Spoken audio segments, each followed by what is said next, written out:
Sorry for the delay, everyone. Welcome to Toy Me, Toy You, episode 20. I'm Dave. And I'm Lily, and on tonight's episode, we are going to be looking at Holy Grails in Pick Your Own. And in discussion, we're going to be talking about the big one, Playsets. Yes. And we'll have some news and our pickups. So let's get on with it, shall we? Toy Me, Lee. Toy You, Dave.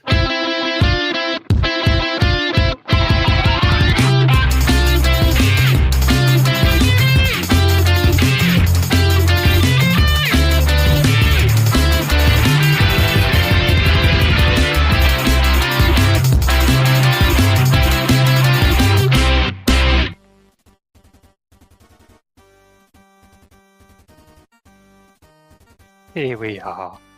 Poor Lee's been having technical issues again, folks. But we're here. We made it, eventually. How are you doing, Lee? I'm alright. Really, I might try and do some good news or when I get a chance. So, how are you on this lovely day of Star Wars? I'm alright. Do you know what? I have to confess, I'm not a huge Star Wars fan. Nah, I'm not really. But, yes, May the 4th and all that jazz to all you Star Wars lovers out there. Oh, that's it, right. Thank you for joining us, live chat people. Good to have you with us. Let's introduce our guest, shall we? Do you want to give him a bit of a hype, Lee? Oh, we've got a smasher tonight. Ladies and gentlemen, from Transformers the Show, it is the very own, the one, the only, Peter! Woohoo! Good evening, gentlemen. How are you? It's the birthday boy. Happy Oh, birthday, I- Pete, from everybody here. I never get used to being referred to as the birthday boy, but I love it. Bloody great. Yeah, Peter. Thank you for coming on. It's good to have you with us. And I'm sorry you had to deal with the technical issues along with us, but we're here. No stranger to it, mate. You've seen the show. Yes, I have. I've been watching the show for many a year now. It's a From Friday. close to the beginning. Not right at the beginning, but close. All right. Welcome, chat people. Cosmic Toyman, Guzzy, Sunstreaker Titan, thank you for joining us. Excelsior's Domain. Lots of lovely people.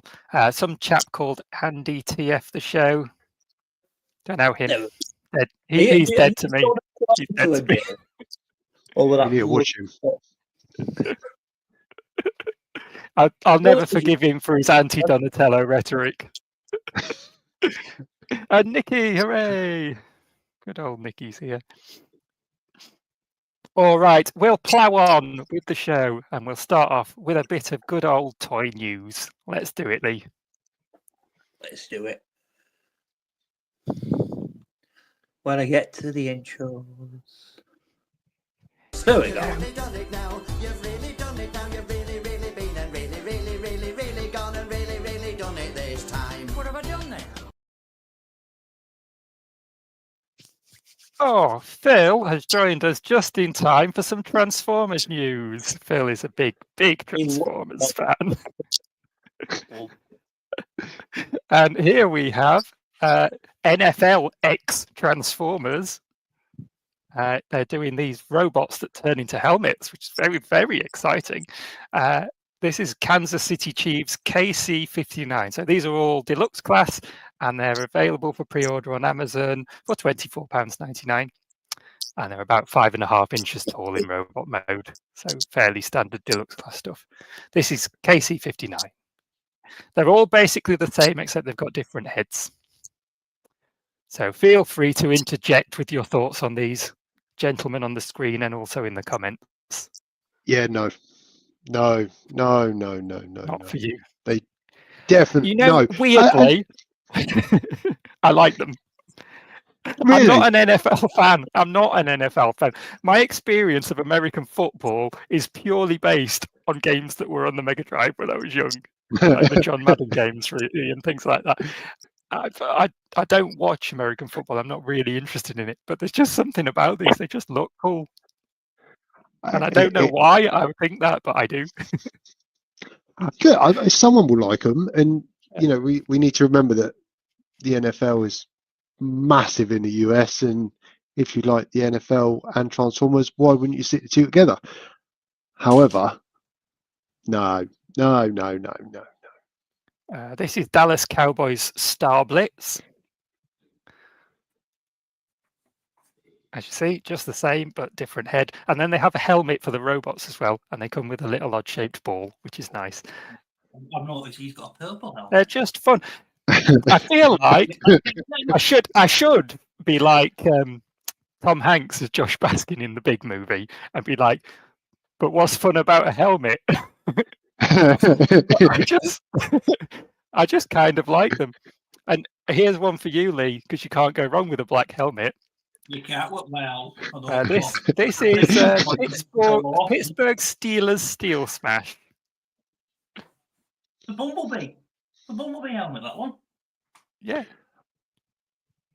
I think if they did it as a bit of a run, rather than it was as mass produced as a regular wave, but it was a bit of a run for, like, I don't know how the seasons work, but half a season or something, that might be quite cool. But you wouldn't want to see them make these and then be shelf warmers and it turn into a bit of a joke, because then it puts it off.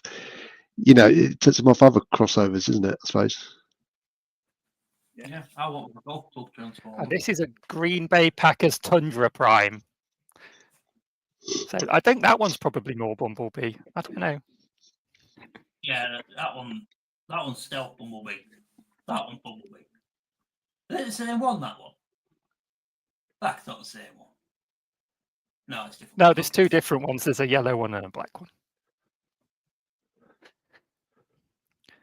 The thing is, they're very different.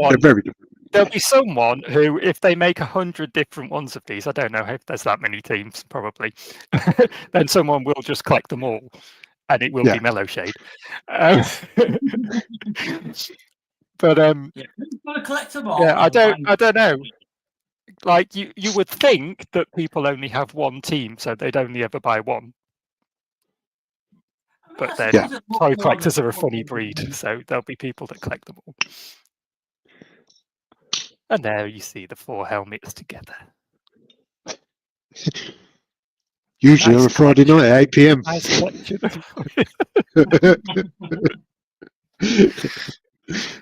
All right, let's move on. Here's one that Lee might like. This is from SH Figuarts.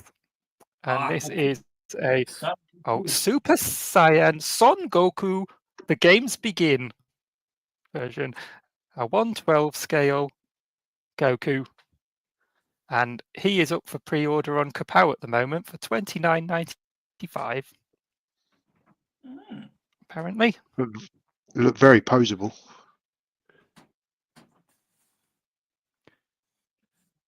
Very poseable. He does look very poseable. He looks very cool. What do you think, Lee? Do you like the look of this?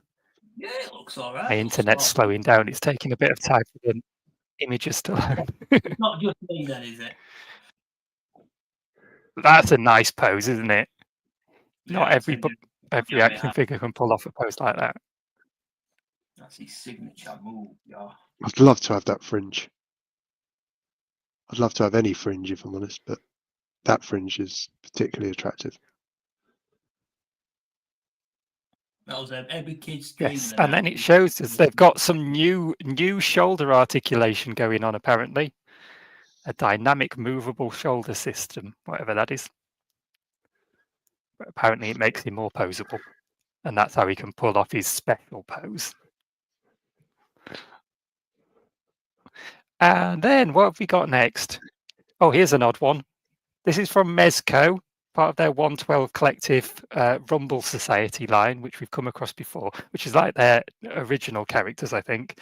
And this is Woodford. And is that a frog or a toad? I can never tell the difference. I'm not an expert in amphibians. That's the problem. One of life's great questions come on there, Dave. Show without becoming an expert in amphibians first. Did you know? I'm going to go with Toad's Toad. I feel like he's a Toad. Correct Barrow me in the chat Greenback. by all means. I like the look of these Mezco original designs, but they are quite expensive. So this is $116. You can only get it from Mezco's website directly. So that'd be about 90 quid. And it's quite small. He's about 2.5 inches tall. What? But he does have a posable eye, which is what He does what have a you're paying for. posable eye, which is what you're paying for. Yeah. And they Yeah, always have quite a lot of accessories and they're really well detailed and posable, but yeah, a lot of money. He comes with this extra jacket for when he's out and about. So I think he's like a sort of Alfred character from Batman. Like he's a butler and then he goes out and does the business. I want it It's just the for patch. Yeah, it's the patch. It's the patch that does it. Yeah. There's one to fix all of everyone knows. If you know, you know. Yeah, and then he takes the patch off and he has this gadget coming out of his eye. And he's got a pipe. How much is this again? It's so weird. So about 90 quid. Oh, that might have put a bit of a stinger on. But This is the thing. I think it looks really cool. I just don't see the money in it. No, I bought some shit in my time. I Yeah, love weird that's toys. I love weird looking toys, but I don't love spending huge amounts of money on weird toys. What's the series it's from? looks like It's made up. It's a Oh, okay. they Oh, call it oh, Rumble right. Okay. So it's Society, not- but it's like Mezco original designs. right. Okay. I don't think they've got any supporting fiction for it or anything. I just No. think it's what they do. And of course, it has its fans. People do buy them, obviously. Yeah. If I won the lottery, I might get a bit of a collection going. I want it just But now I'm going to hold off. That's all. It's Yeah, something. but he's goofy. Yeah. He's fun looking. Okay, something different. Now these are quite affordable, but unfortunately are not distributed in the UK.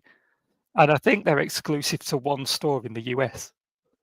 And these are Jack Wow. specific. We've got Golden Axe, Gilius, Thunderhead, and Revenge of Shinobi, Joe Musashi. We were talking recently on the show about figures from video games or characters from video games that we'd like to get a figure of. And I did say Joe Musashi. So it's cool that they made him, and he does look quite good. And I think they're relatively inexpensive if you can get them in the US. But to get them in the UK, you just have to pay stupid eBay prices, which again, I'm not going to do. But yeah, they do look fun. These are about 4 inches, so just little fun figures. And they won't cost a lot, like I say, if they actually had distribution. Because most of the Jack specific stuff that does have UK distribution is like £10 to £15. They're not pricey figures. So if you could go down Smith's and pick one of these up, I'd get it in an instant. Yeah. But, yeah, it's just a shame. But there you go. And then, any Alien fans in the house? So this is wow. 52 toys who do the little beast box stuff, like the little cubes that transform into things. They're doing a range of alien stuff. So they've got this Xenomorph statue, which is 35 centimeters tall. And then they've got one of their beast boxes, which is a 5 centimeter cube that then transforms into this, a 16 centimeter tall Xenomorph. What do we think of that, That's quite guys? cool. Very cool. I'm not a massive fan of aliens, but it is quite cool. Can it hear you scream? That's my question. That's a great question. Well, if your microphone's working, Lee, yeah. Sorry, too soon. You sound right, a bit patchy, a bit patchy, mate, but much better. Much better. You're not getting feedback, are you? I've just ditched No. it all. Nothing We're constructive. hanging in there. We're all right. And then they're doing this 1/12 scale Prometheus Engineer. Weird looking figure. And a Xenomorph 1/12. And there it is in a different pose. So you can get it to bend right up. That's cool. In the tuck. And then this wind up egg, which I'm assuming you wind up and it pops open. Now, when you say wind up, do you mean like wind up, or do you mean like sort of thing? You're not going to go out wearing that. It just insults you and stuff. Tries to make you angry. Like a scary version of Pop-Up Pirate. And there's a face hugger, which is also wind up. There you go. And then we've got from Higher Toys, Apollo Creed. Cool. Yes, this is looking good. This is a 1/12 scale figure again. And how much is he? He is up on props and replicas for pre-order for £109.95. Don't forget the 95. Amazing the range of prices you get in figures, isn't it? Mm. He does come with like half a boxing ring and stuff, which we'll see. But of course, the justification for that price is, I suppose, they put a lot of extra detail into the figure, and you know, and they have good articulation and stuff. But still, that's a very high number. But yeah, just an iconic character from the Rocky movie, and yeah, really, really cool. And it does look very good. Yeah, it is. You know, it's a good likeness. When I saw this earlier on in the week, and the posability was excellent, and the amount of accessories that come with them, dead good. There he is, having a bit of a time out in the corner. Love the hat. I need to get one of those hats for TF UK Con. Living in America. Right. You go, Pete. There's the next merch. We get the t-shirts, do the hats. Done. I'll get the team on it right now. Did you sort out the tape measures yet? Yeah. Yeah. We have got some tape measures. We have got some tape measures. Oh, I'm having one of them. All right, and then let's see all the stuff he comes with. There you go. He's got, basically half the ring and a stand, so you can make him fly, I suppose. Not sure if he needs that, to be honest. And then a little stool to sit on. And his coat and his alternate head and hands and stuff. Doesn't come with a body bag. Doesn't come with a body bag. I feel like they missed out an opportunity there. Spoiler alert. All right, and you might like these, Pete. Bit of Thundercats. This is the Masters of the Universe Thundercats crossover Wave 2 official images.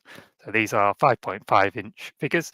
I don't think these ones are up for pre-order yet, but the previous wave is, and they're selling for about £24-25 each for the deluxe figures.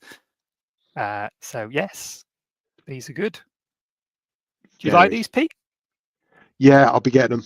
I've got Thundercats, I've got Masters of the Universe, so why wouldn't you want to smash them together and give me a version with both? Well, I have some Masterverse, but I don't have anything Thundercats in my collection as yet. But I will, because I'm definitely going to get some of these at some point. Yeah. This He-Man looks really cool. I do like the look of him. Yeah. But I do like the way with the Thundercats characters, they've done it so you can give them the classic Thundercats look, but then also the Eternia look as well. Yeah. That sword is cool. Yeah. like just a crossover of the I two think- swords. I think, you know, if the first two waves are anything to go by, they're on to a winning formula. I think with the designs, it'll be interesting to see if they're as posable in hand as they look in pictures, because the pictures are always going to make them look great, right? It's when you get them in hand and when you start messing with themselves and stuff, and the tolerances in the joints, but they look excellent. And I mean, look at that. Look at that. That the is money shot for me. exceptional. Yeah. Yeah. Yeah, Panther Yeah. always one of my favourites. So Yeah. yeah, I think I'm going to go in on him. And I'm not all in. Yeah, I'm not really all in on anything. But I don't really like Thundercats. You know, I've only got a couple. I'll dip my toe in with these. You've got one or two pieces, haven't you, Pete? Yeah. That looks really good as well. And Tigra. Yeah, but like you say, it does come down to how good they actually are in hand.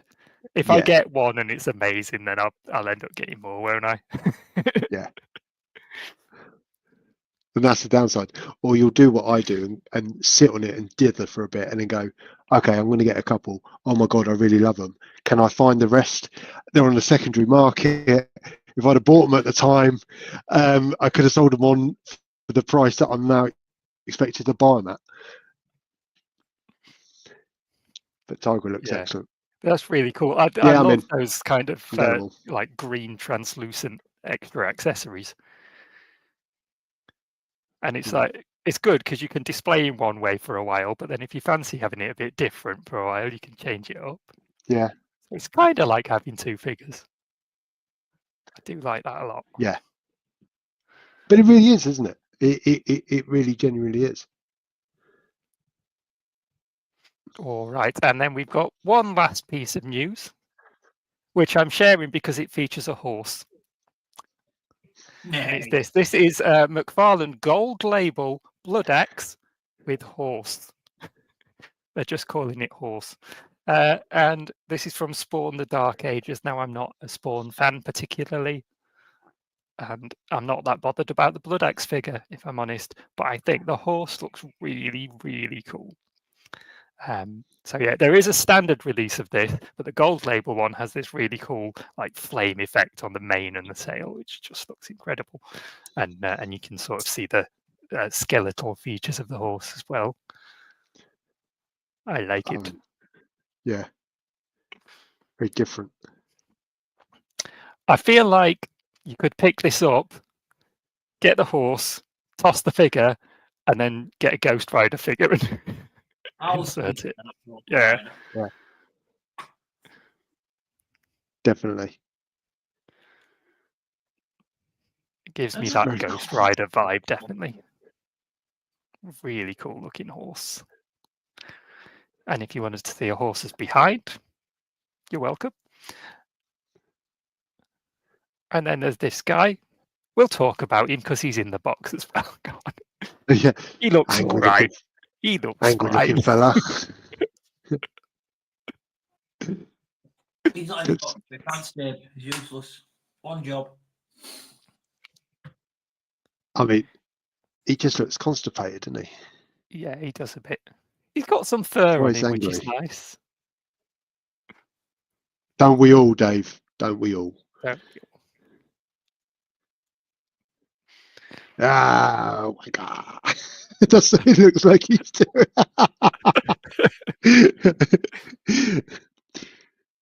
Should be at home on Oh, the that's terrace. a nice shot. Yeah. I mean, Jamie could do better, couldn't he? But it's a nice shot. You'll love that comment. And you're right, he could. And there's back of box. And front of box. And thus concludes news segment of show. I don't know why I said it like that. There we go.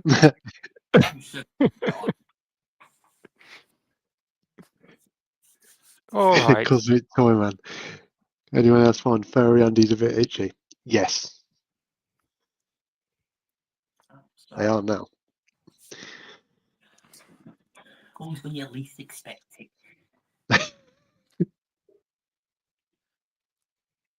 Oh.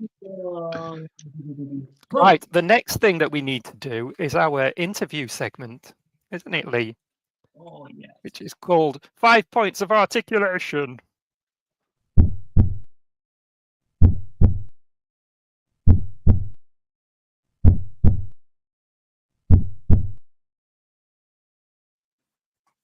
Right, and this is where we interview our lovely guest, Pete, and find out a little bit more about him.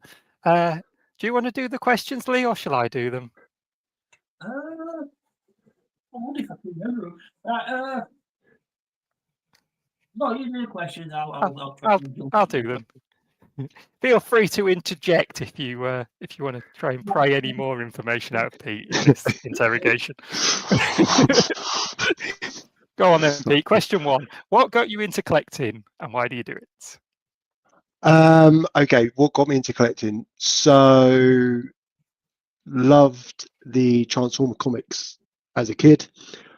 I then grew up and became too cool for comics and went off and did other things. And the introduction of eBay made me start looking for versions of the comics again, maybe in a graphic novel type format, because I considered myself too cool to play with toys, but I still loved reading the comics and stuff. So I was on eBay looking for comics, and then suddenly you go, oh, well, what if I just search Transformers on the net? And then I think I started to see, that there were still forums and that there was a convention every year. So it was really looking for the comics and then going to my first auto assembly where it then moved for comics to, do you remember the Diamond Select Hard Hero and Hard Hero busts they did? Well, I thought, do you know what? They're versions of like my favorite characters. So why don't I get them instead of the toys? Because then it's kind of, they're on display, but they can't be classed as a toy because they're not a toy. And then it went from there. It was like, oh, I'll pick up a couple of the reissues, and it went from reissues to masterpiece to fully invested with everything they released going forward, because I was back in. And I think that's what it is, isn't it? It's just that little hook to get you back in. But for me, it was always the comics. It started at the comics. And that's probably what's got me in the mess I'm in now. Oh, I'm just slightly distracted because Nikki said someone told her that no one collects Transformers anymore.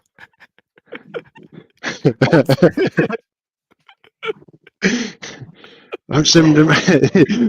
Send them round, Nikki. Can I just Yeah. Well, there's this little show that we called Transform the Shows on every Friday at 8 PM. Oh, you've gone weird again, Lee. Have I gone weird again? Well, people can tell you they can't hear me, so I'm trying this one again. Could definitely hear you now. We'll plow on. Question 2. What do you collect? I collect I collect a bit of everything. So on the Transformers side, it's the mainline chug stuff, whether it's new or stuff that I've missed from previous waves and releases. Third party, some G1 stuff, and then you can see the plethora of other bits that I've touched as well. Master of the Universe, the reissue of the 90s Spider-Man stuff, NECA Turtles, down here some Thundercat stuff. Yeah, it's a bit of everything, but really it's that 80s cartoon stuff that they've reissued.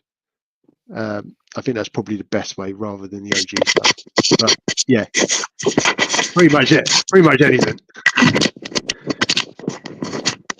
And question 3 for you, Pete. It's like being on this morning. You're right, Ellie. What is your favourite part of your collection? What is the favourite part of my collection? This side. Because as melodramatic as it sounds, I'll be on a call at work and it will be annoying me or it will be stressful, and I look to the side and the stuff in the details, the G1 stuff primarily that I've got, I just look at it and it's almost like a place of zen. And why? Because it just brings back so many nice memories of being a kid, and the colors, and just, I think it's just a whole package. You know, it's not necessarily because it's my favorite character or it's an amazing transformation or anything like that. I just look at it and it just makes me happy. So I love the rest of my collection. I do, but it's when I look at my G1 stuff and I go, yeah, that's my favorite bit. Awesome. And That's my favourite question 4 is, which toy line would you say represents the best value?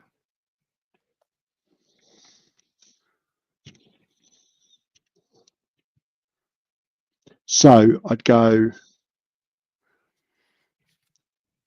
actual toy would be the Master of the Universe Toon collection that I've got at the minute, because I haven't paid full price, and the price I paid for them for the characters and the design and the articulation is just exceptional value for money. I think on average, probably across the range, they're probably like 10-12 quid a figure, which is perfect. That is their sweet spot. That really is their sweet spot, and they're so cool, and just reminds you of watching the series as a kid, and they're just such good value for money. But I would say not strictly a toy. I'd go as a secondary would be blockies. The amount of enjoyment and, you know, what you lose perhaps in, you know, playability or anything like that. You know, you're building it and it's got a lot of posability. So yeah, I think I'm torn straight down the middle between the Origin stuff and blockies, if you class blockies as a toy. Yeah, I would say so. Yeah, I've got a few blockies. I'm not the biggest fan of blockies. no, and a lot of people not aren't. as big a fan as you guys are. I don't hate them by any stretch. I Yeah. think they're good. I do think they're good. I don't want people to think otherwise. It's just that there's been so much excitement about them in the community, and I'm just like, other people are up there and I'm kind of here. That's all it is. Yeah. And I think on that point, you know, I'm not a massive Lego man or a Gundam man or Airfix or any of that model stuff, but I think the fact it's Transformers and you've got to build it meshes together quite well for me personally. And I think, don't get me wrong, I'm not interested in getting any of the Bayverse ones that they do, but any of the, you know, the Transformers 1 stuff or the G1 stuff, and they're just so cool to build and stuff. I genuinely, I love them. Nikki's but I appreciate the Pokemon ones. Yeah, I'm on a Sesame Street. Going to get some of the Pokemon ones. Well, exactly, and I think the success that they've had, it can put people off, but I think it will feed back into the machine, and other licenses and franchises will probably see the success that the Blockies model has had, and it'll probably open it up to franchises that people, you know, love, like Pokemon. I'm not really bothered about, but people that love Pokemon, Blockies might fit into that pocket really well.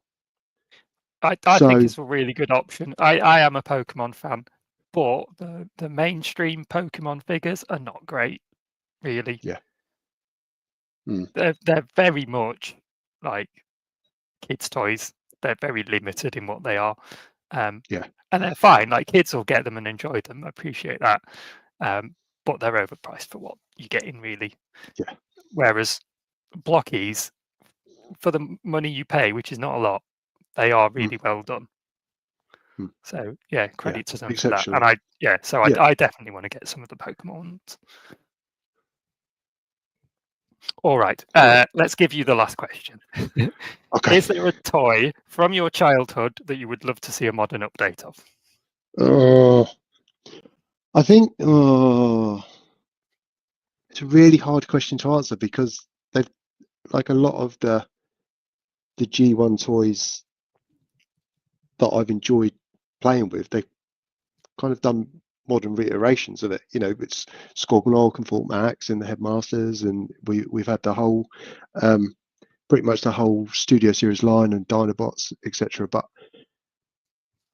yeah, I'm going to say I want them to do a Pretenders. I want an update on Pretenders where, you know, the robots can be incorporated into the shell in a way that allows the shell to have articulation. I think we are blessed at the moment with a set of designers at Hasbro that, if it can be done, you know, they can do it. As double Dutch as that sounds, but you've also then got Metal Hawk that Fans Hobby are doing, where it's built up kind of parts former. So that's given you a 2025 version of a Pretender without it being actually the robot in the shell. So yeah, look, Pretenders was a gimmick that people either loved or hated. There was no middle ground. It was detest or admiration. And I'd just like to see what modern day engineering could give us. And hopefully Fans Hobby is giving you an option and maybe seeing that it can be a parts former. Yeah, I think that Fans Hobby one looks really good, actually. Yeah, definitely. You know, and I'm not a massive Master Force or Victory fan, but the way they are handling, you know, that Pretender idea, I think it could open the door going forward. But I was thinking hard about this question. It's like all of the characters I keep coming back to, we've had really good, like Ultra Magnus. The Studio Series 86 Ultra Magnus is exceptional. You know, and obviously the G1's a bit of a block, but the modern version is amazing. The Dinobots are amazing compared to the G1 ones, but the G1 ones don't lose that romance. It's just you've got a different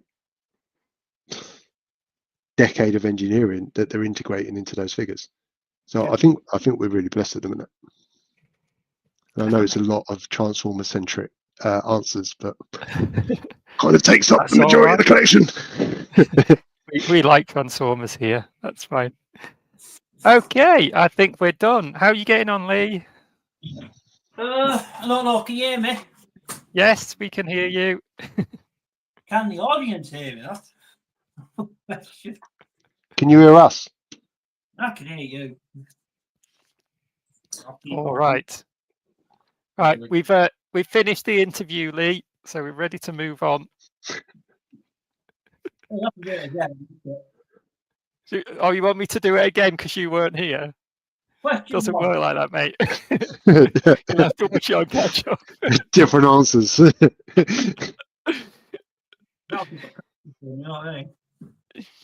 All right.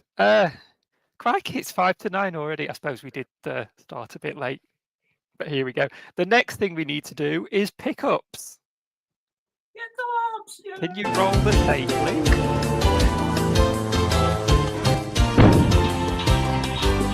Do you think he suspects anything?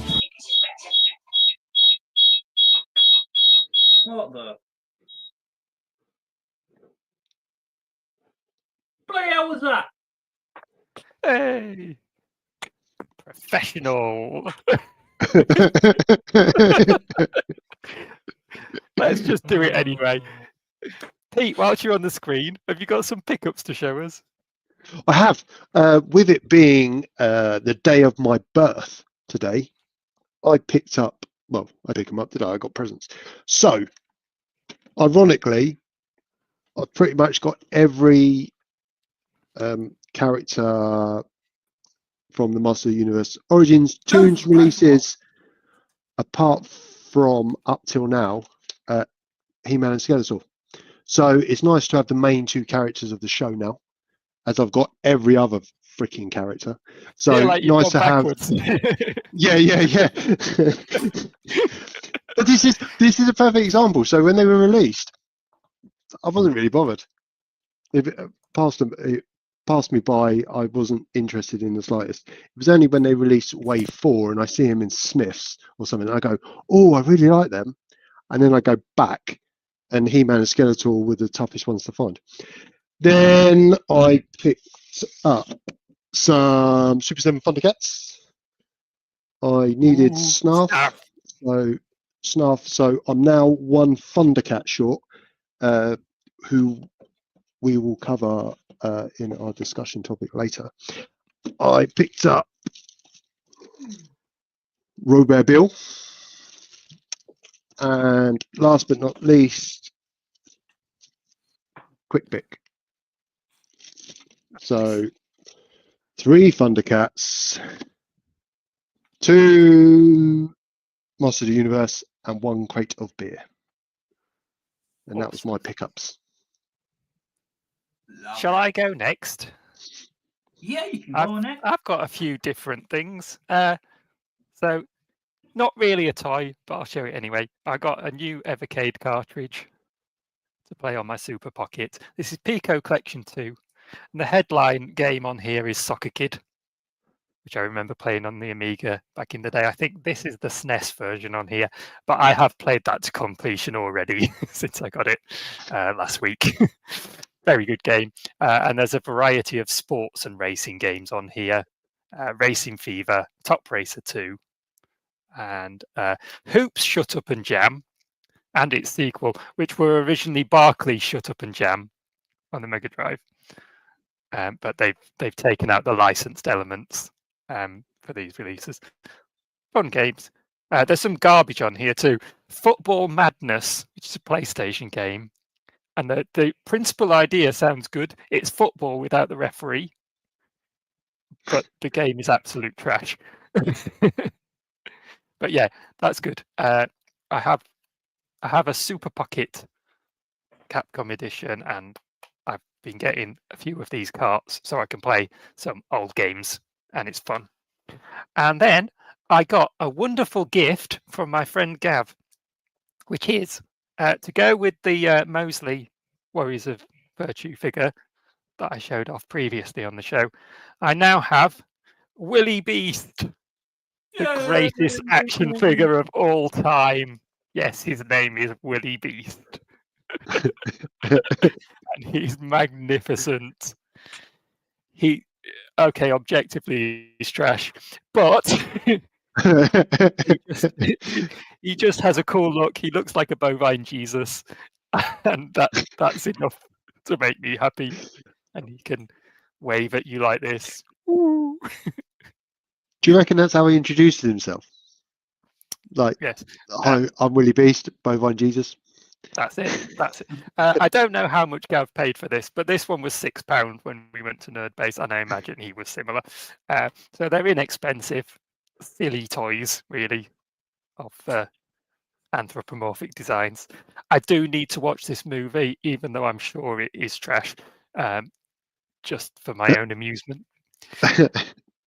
And what else did I get? Oh, because I am definitely not a diecast collector.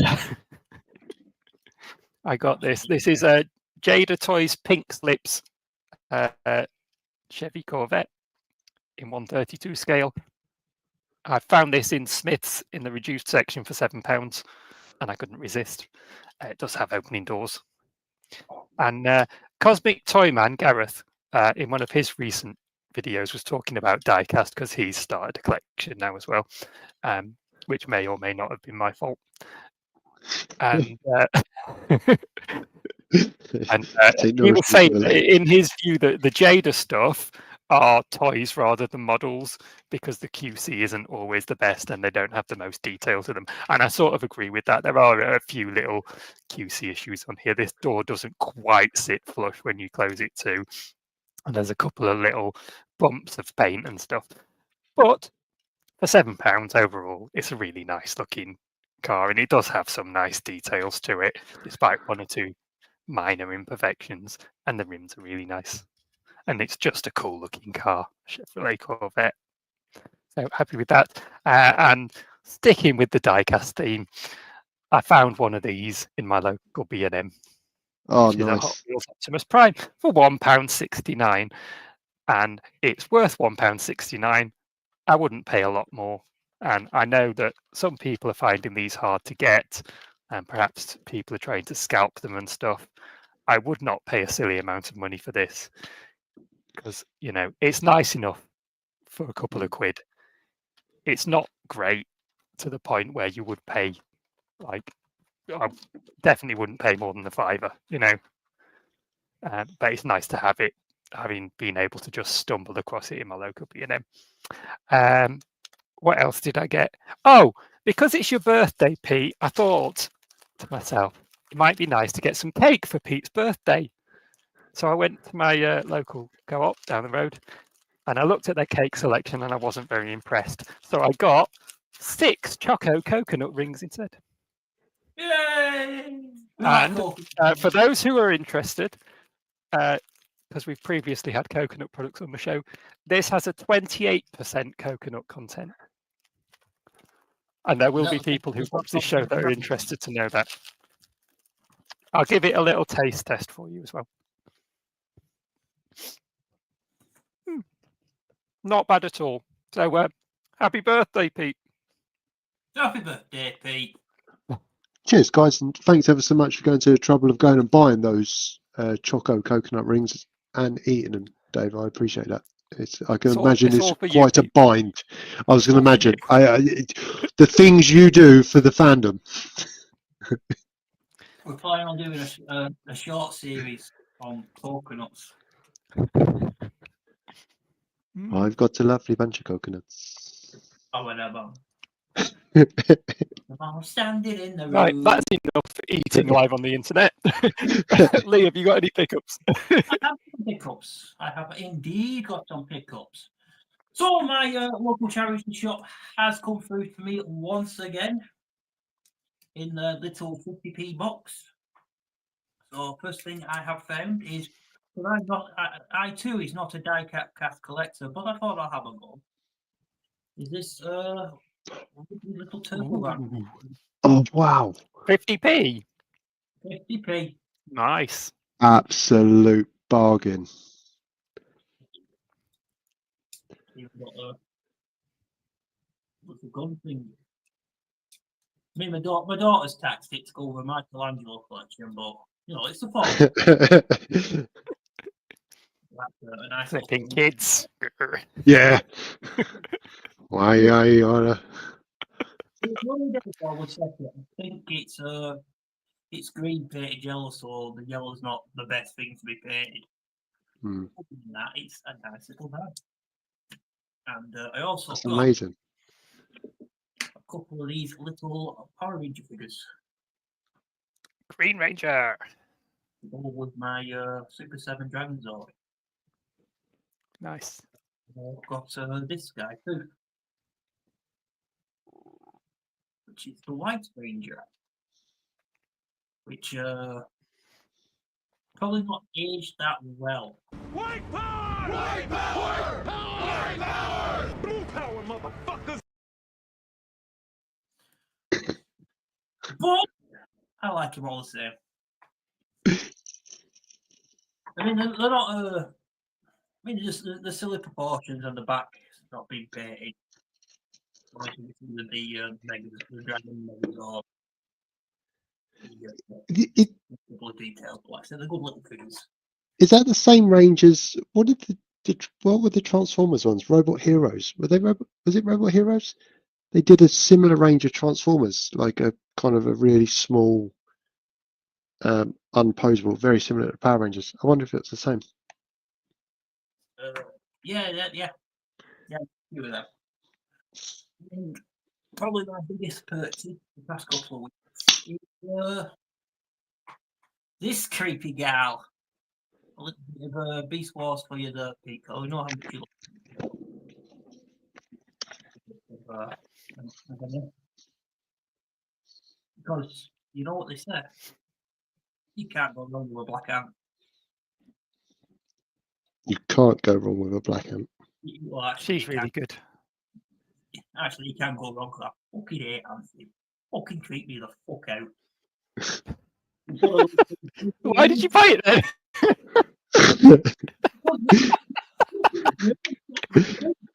It was only a tenner. What, I'll have that for a tenner. But what they creep me out because when you see one, there's never just fucking one. There's always another one, and then the fucking other one next mate, the fucking ground's full of them. Fucking hell. But yeah, this is I'm attacking it. And she goes, and I'll let her, and I'll robot mode. It goes great with me. I put them in the Mrs. Prime and the black repaints. And it looks great. And the amp mode's okay. Creepy as fuck, but it's okay. If you get a chance to pick one up. Well, That's an excellent figure. it is a nice one. I was always it comes to heads. Stand up, yeah. Are you okay? Yeah, that's it comes with two heads, doesn't it? And I was a bit torn on which one to use. But I ended up going for that one because it's got that little bit of teal at the top. But yeah, one with my pickups. Yes, Pete does love that, Andy. And I could we'll see how pick- excited he was.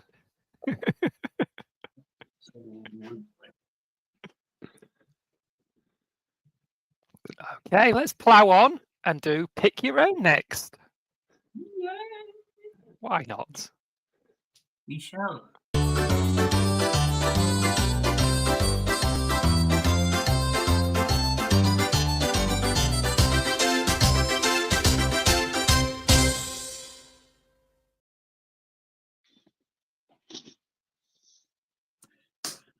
Pick your own. So this week, pick your own. We are discussing holy grails. Now that could be a holy grail that you've got, and a holy grail that you still haven't got, or maybe both if you both have it.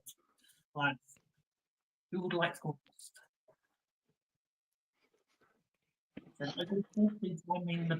I don't mind going first. Let us know in the chat if you've got any holy grails, either that you've got or that you want. And I will. I've got a little slideshow that I'm going to share here because this is something that I haven't got. And holy grails are a funny thing because they're something that you want that's like quite rare, really, and hard to get. And typically, I'm not that bothered about what I get. I just sort of get what I stumble across and what's there. But there is one toy that I've seen, or I've seen pictures of it on the internet, and thought that looks really cool. But it was a US exclusive many years ago, and goes for very high prices.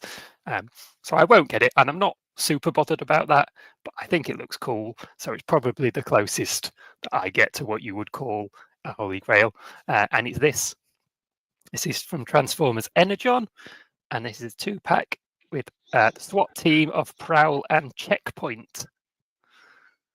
Now this is a repaint of the regular Energon Prowl in a black and white colour scheme, and he's a Formula 1 police car because why wouldn't that be a thing? And then Checkpoint is a repaint of Rodimus from the Energon line. Yeah, that's what I'm saying. Yeah. And I like the Energon toys. They're just kind of chunky and fun and silly. And I've got a couple already. And like I say, I probably won't ever get these because I wouldn't be able to justify the price that they go for at all.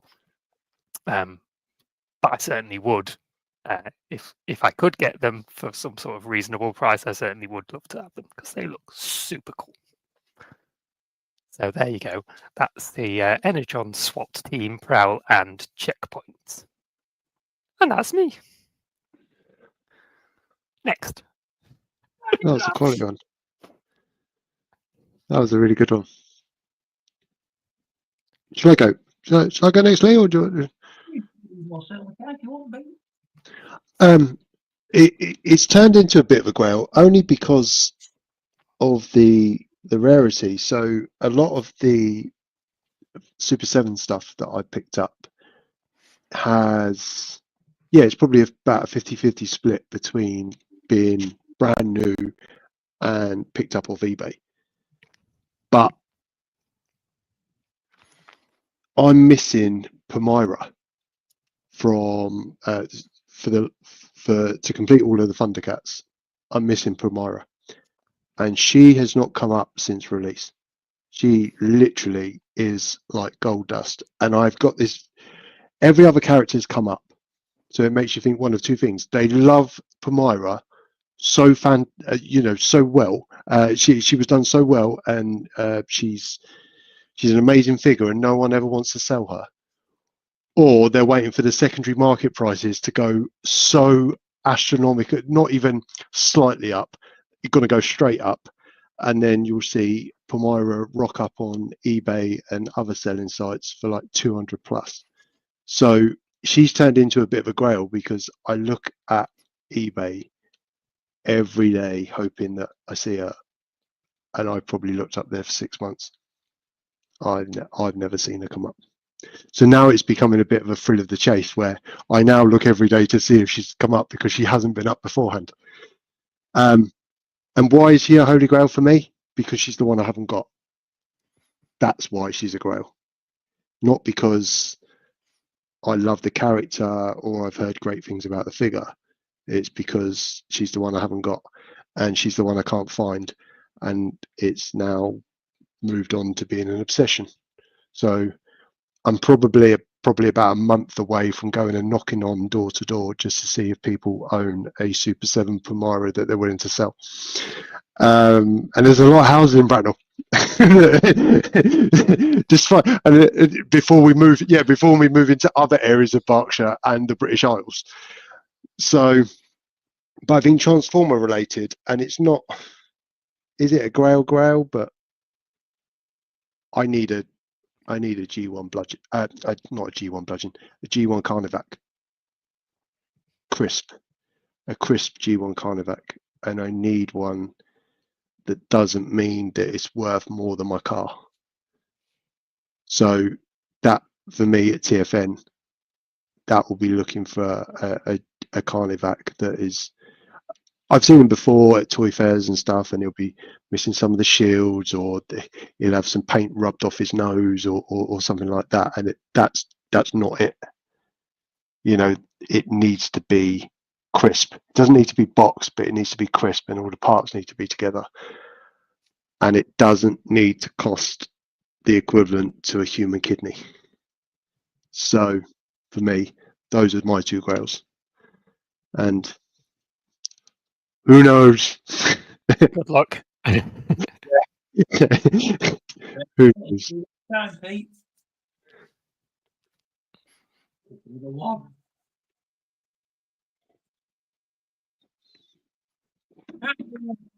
Should I go next? Should I go now? Go on then, Lee.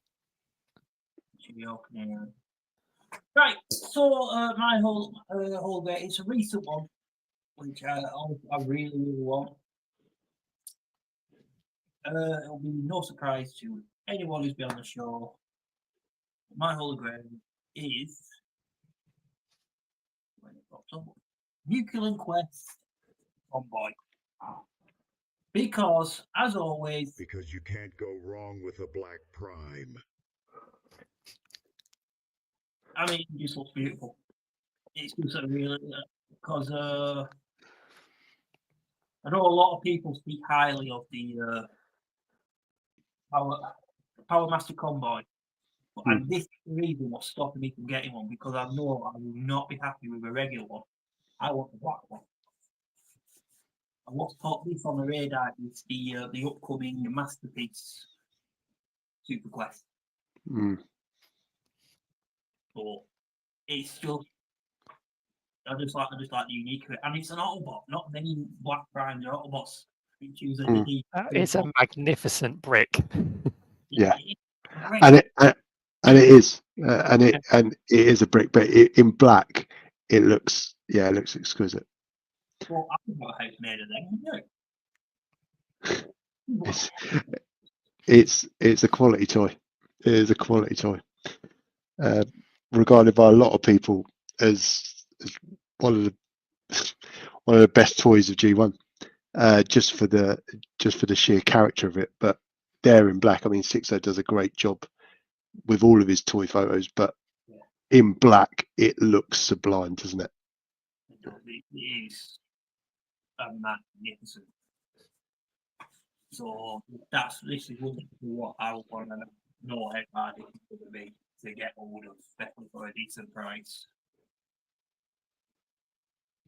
But if I got one, it would be a magnificent piece of machinery. Yes, that is. No, quality toy. I mean, it's a great toy in any colour, but the black, the black looks, cracking. amazing. Yeah. And it's just, like I say, it's like the silver, the black, and the red windows almost all carry it. It's just, and your purple stripe, trailer. Absolutely. Wow, keep your eye out at TFN. I will. And I'll probably have my eye taken out if I ever do, because if I ever show my wife the price.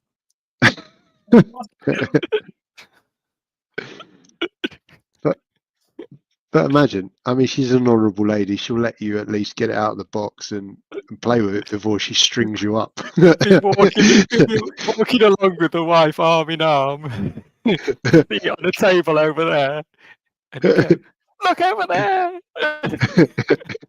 Run.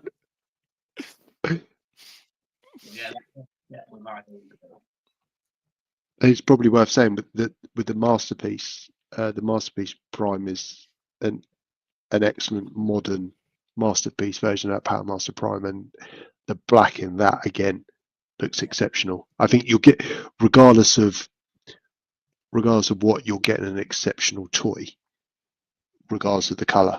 But the black does make it look really. It does make it pop. And the Masterpiece is definitely on my birthday, Father's Day, Christmas, whatever comes. Whether it lines up release date, hopefully, fingers crossed. No, I can't recommend it highly enough. It's an excellent toy. Excellent toy.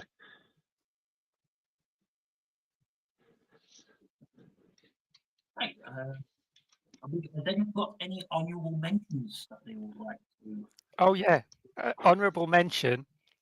A very short-lived Holy Grail, but I went, I really need that, and then I got it. Because I saw on the back of Mosley's packaging that Willy Beast was a thing, and I said to Gav, "I've got to get Willy Beast," and then he found one and had it posted to me, which was awesome. So yeah, it wasn't a Holy Grail for very long at all. I think mine would be Ghost Jaga from the Super 7 line, but that's one of those, a bit like with your pick, Dave, in the fact that I will never in good conscience be able to rationalize that amount of money for it, as much as I would love it. And the one come up on eBay and I was watching it and I was like, oh, maybe. And then it went for something stupid like £310. I was like, yeah, no chance. Not for 7. Do you know what I mean? And 310, that was the cheapest it's been for it's been for a while. But no chance. Yeah. But an exceptional figure, and it looks amazing, but I'll never pay not what it's worth. I'll never pay what other people are willing to pay. There you go. You know, I think it was last year, the Holy Grail that I achieved, I've been wanting it for a while. it was sort of one of those I wanted them to make, and they finally got round to making one. Was the Stranger Things crossover. Mm. It weren't the Stranger Things, it was the P25 camper van. It was for a time, it was sort of like it became a thing where me and my brothers got into these, and we went to all the Volkswagen festivals and all the camping things. And I really wanted a Transformer of this. So when they announced this, it was a no-brainer for me, even though I've never seen Stranger Things. But this was an absolute no-brainer, and I think it's a brilliant moment. Transformation is so easy and cool. That's totally great. That is a good toy. My wife has that. Yeah. She likes the camper vans. Yeah, that's a nice van. Right.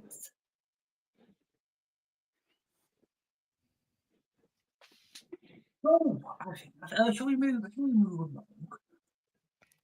Let's Gentlemen? move swiftly along. Why not? Along into our next one, and let's discuss playsets. Oh, good. Fancy a cup of tea? Yes, please. Well, make me one Let's. while you're at it, will you?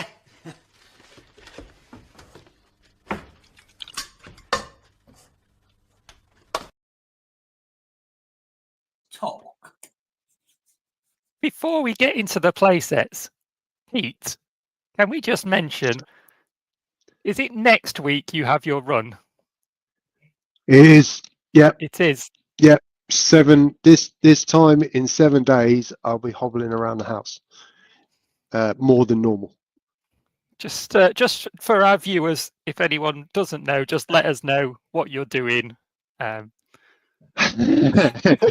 Well, if the current temperature in Bracknell is what it is, that won't be being worn because I'm melting in shorts and t-shirt, let alone that. So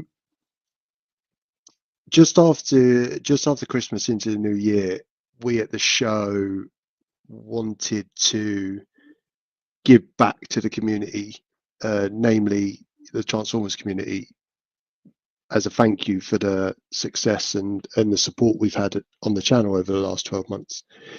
And the only real way we could come up with something to give back was doing something for charity. Now, Mary's Meals has always been really well supported by the Transformers community in the form of Toy Foo and other avenues, fanzines, etc. And Mary's Meals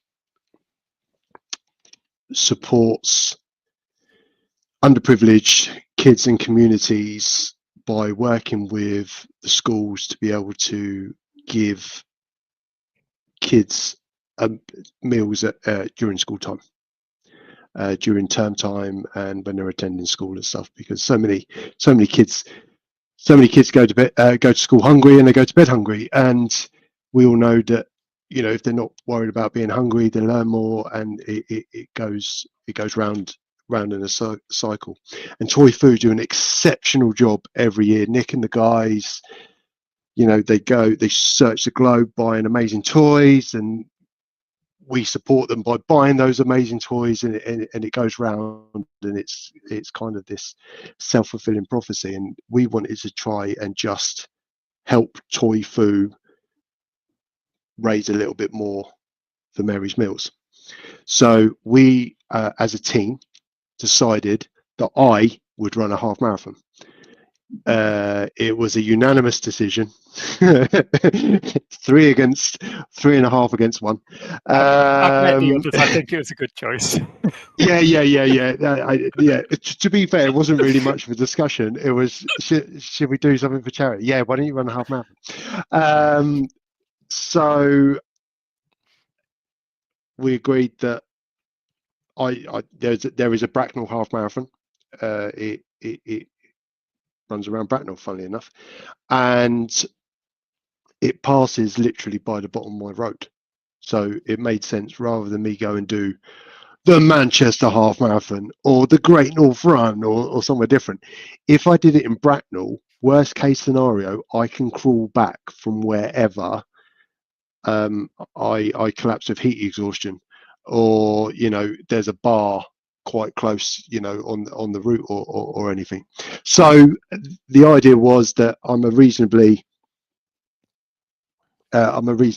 big chap, so getting around 13.1 miles in regular temperature would be quite a challenge, but let's add the Russian roulette of the middle of May. There might be a little bit warmer, but it makes it a little bit funnier for everybody. So we started asking for sponsorship for me running, but also in the form of you could buy show merchandise, etc. And 100% of the profits from that merchandise go into the Mary's Mill pot. And as we sit here now, we are just over £1,500, which That's amazing, mate. blows my mind, and I find it really hard to talk about without getting a lump in my throat. But we set a ridiculous, what I thought was a ridiculous target, and it was a bit of a game trying to get to it. But not only did we get to it, we've surpassed it, and now we're leaving it behind and we're going on the next step. And the overwhelming message from all of it is every £20 we raise feeds a kid for a whole school year. And every £20 that gets raised, it's like another kid. And I'm going, oh, well, depending on the area, how many kids are in a school? Are we raising money for schools now? Now I've made it this. I've now gone beyond. I've gone beyond it being charity work. It's like, how many schools can we sponsor? So I've now made it a challenge. But the support from everybody has been amazing. But being honest, I've struggled with my Achilles in the last couple of weeks, and I've had a bit of a back challenge and stuff. But I have never been more focused on doing anything ever in my life, because it's such a rewarding thing that me and everybody that sponsored me, and everybody that's bought merchandise, and everybody that watches the show and has issued messages of support and stuff. It sounds really cliche, but we're all in it together, right? Because we're all doing our bit to support a really worthwhile charity. And we're going to keep the fundraising and stuff open till TFN.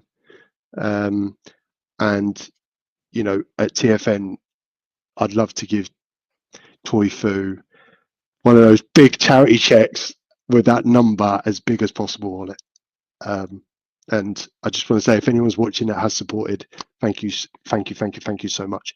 Every penny, every pound, every message of support has been so worthwhile, and I'll remember it when I'm about 9 miles going, oh, why couldn't I just do a knit-a-thon or something really easy rather than running around the streets of Redhill.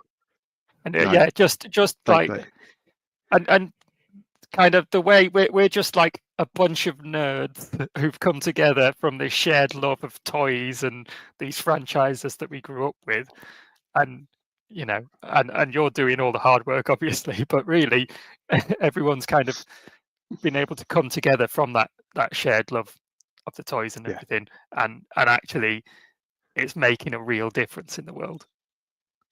And that's incredible. And I think that's all any of us. I know, and again, it's cliche, but my mum was always a believer in the fact that try and leave whatever you're doing in a better place than when it was when you started.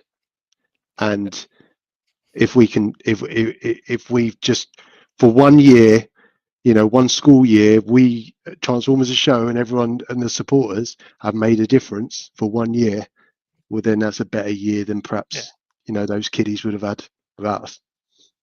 Yes, spot on. We can bemoan all the many problems in the world, and there are many, but you're absolutely right. If we can't change everything, but if we can do some small things to make some things better in the world, then we should absolutely try. So it's awesome. I'm really proud. of what you're doing, Pete, is fantastic. Thank you. Well, So you've Lee, you've got the link in the description. yeah, so if any of you would like to support Pete and the guys at Transformers the Show, the link is in the description down below, or outside wherever YouTube puts it these days. So please, if you can, feel free to help out. Yeah, even if it's £100, even if it's £1, even if it's 50p, every little helps. And Thanks, guys. you also mentioned about merchandise. Where if people would like a lovely T-shirt or mug, where can they find them and get all them one? So if you head over to Transformers Show on Facebook, we've stopped sales in time for TFU KCON, which is happening very shortly. All the orders are away getting sorted out and stuff, but we will be we will be reopening orders for merchandise ready for collection at TFN in August very shortly. There'll be t-shirts, mugs, notebooks, pens, you name it. It's there. There is a pin post on the Facebook group with all details, all sizes available, reasonable amount of colors available. I don't know, black and white, I think, and grey. We have done some grey, but yeah, if you head over onto the Facebook group, Transformers the Show, all the details are over there and how you order and the pricing. And I just want to reiterate again, it's not it's not 100% plus. We've taken some cost out of it. It's 100% of the profit goes straight in the pot. We don't see any of it. It's purely for Mary's Meals. Excellent.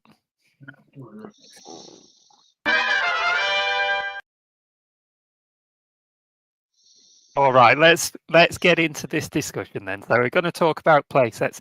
I have put together a little slideshow with just lots of photos of playsets, and I won't remember what half of them are, but I'm going to show it in a minute anyway. And we can just talk around that. Before I do, have you guys got anything you want to say on the subject of playsets or anything you want to show?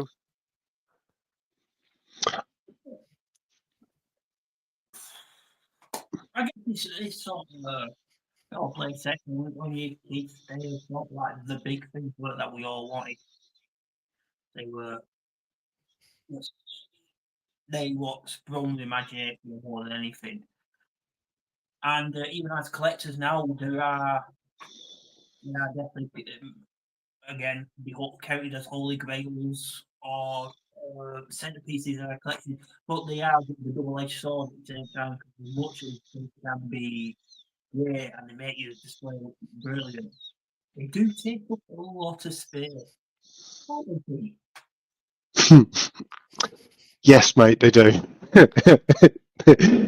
They do. They do. However, they were smaller back then, weren't they? No, that's name your sex tape. It was definitely flagship. yeah. But we never got that, did we? We never got that. That was always that you read about it. Did it really exist? Was it just propaganda, or did someone actually have an 8-foot long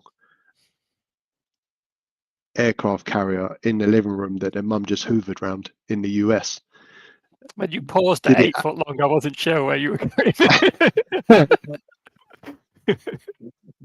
I've actually got my play sets or bases, or it was always a central part, wasn't it? It was always you always on cartoons or in comics and stuff, you always saw the base. It was always the focal point that people go away and come back to and stuff. So when you were playing, you had to create that base.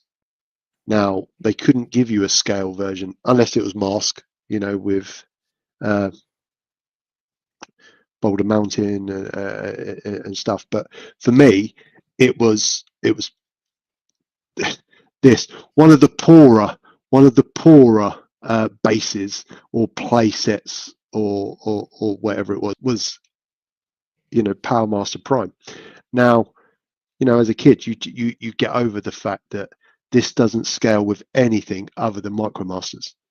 All right, so all your regular G1 stuff, you go, oh yeah, that is perfect size, honestly, because you can get like half a car on the ramp. You can't even drive up the ramp because the chassis are bigger than the ramp. But I created my own playsets.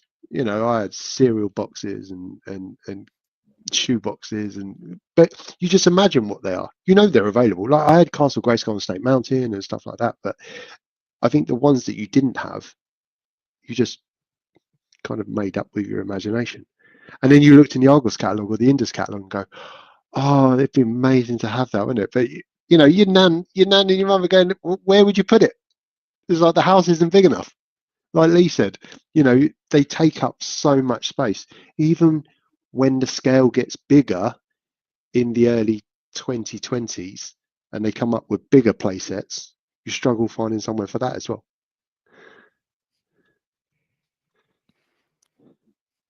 Awesome. Right, I'll bring up my slideshow now.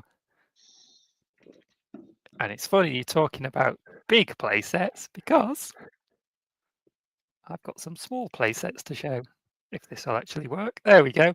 And as just mentioned by Sunstreak Titan in the chat, funnily enough, this is Micro Machines Toolbox play set.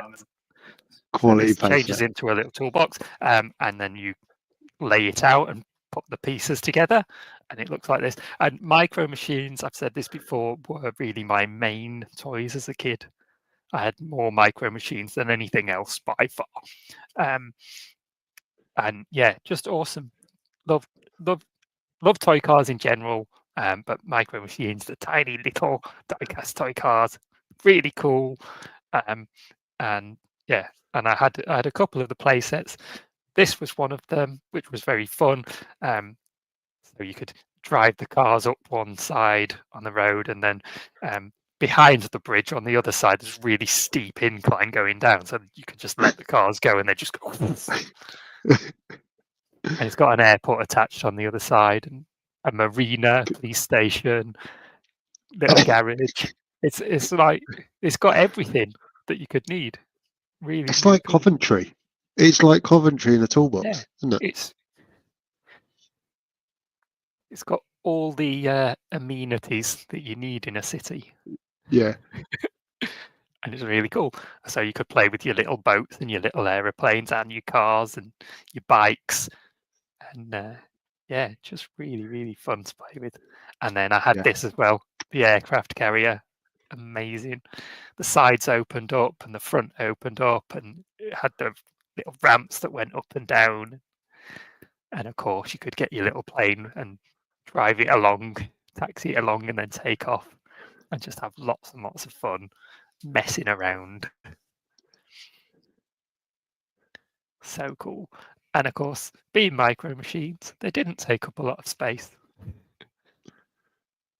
So I could pack these all away in a box at the end and come back to them the next time and have more fun. And believe me, I did. There you go. So we'll move on to some that I didn't have, but there's going to be some in here that I certainly would have liked to have.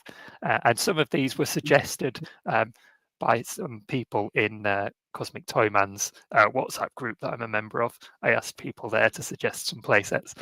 So then I've downloaded some photos and thrown them together. I've probably forgotten what half of them are, but we'll have a look at them together.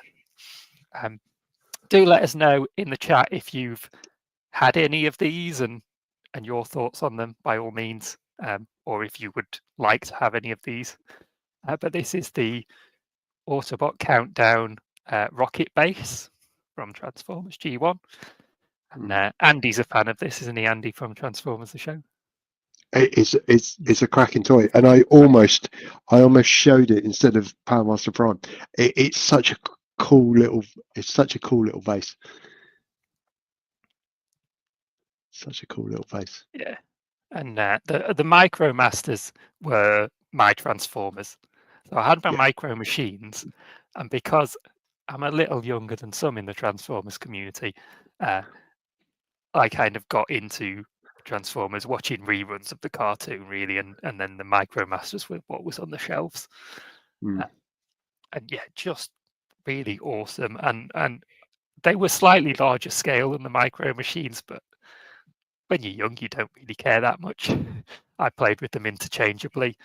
So I Yeah. could have these little cars that turned into robots alongside my Micro Machine, just normal diecast cars, and mess around and make up stories in my head with them and have a lot of fun with them. It's a really interesting point though, isn't it, in terms of scale? Because as a kid, it doesn't matter, does it? No, I've never seen a kid playing, whether it was my own or my friends' kids and stuff, where they've gone, oh, that's a different proportion to that one. You don't care. It's the story that's important, and I think to your point, the MicroMasters were interchangeable with the regular G1 stuff, and you play with what you've got, and you make a story around what you've got, and yeah. I think we get wrapped up in scale sometimes. One of my favourite MicroMasters is Tote from the Off-Road Patrol. It was a little red van, and I've heard people say before, Tote was my Ironhide. Yeah, that kind of thing. Yeah, because that's what they had, and so they used that as a character that they recognised from the show. Hmm. All right, what else have I got here? Turtle Sewer Lair playset. Because why not? I think that looks very cool. I never had one, but I can imagine getting that now and actually using it as a backdrop on a shelf. I think it looks good. I think it holds up. Yeah. But see, if you get the playset, if you get the sewer playset, you've got to get a Technodrome. And then where does it end, Dave? Oh. Where does it end? They're doing a reissue of the Technodrome, aren't they? So Moff has got one. Yeah. Moff's got one, and it is, it's beautiful. But it's another rabbit hole that most people don't need to go down because they don't have the space. Very nice. I do love my turtles, of which Donatello is the best. No arguments. It's my show, and I'm telling you. And here is a Kenner Batman Returns Batcave Command Center. I hadn't seen this before. I think it was Gareth that mentioned this in the WhatsApp group, and I kind of looked it up, and it looks fun. So it's Wayne Manor, and then it sort of just folds out 3 pieces, and then you've got all the details inside. It looks very plasticky. Yeah. But yeah, as a kid, I would have loved it. I'm sure I would if I'd had something like that. It's just take up. That'll make a good display. It's funny. Your Batman things.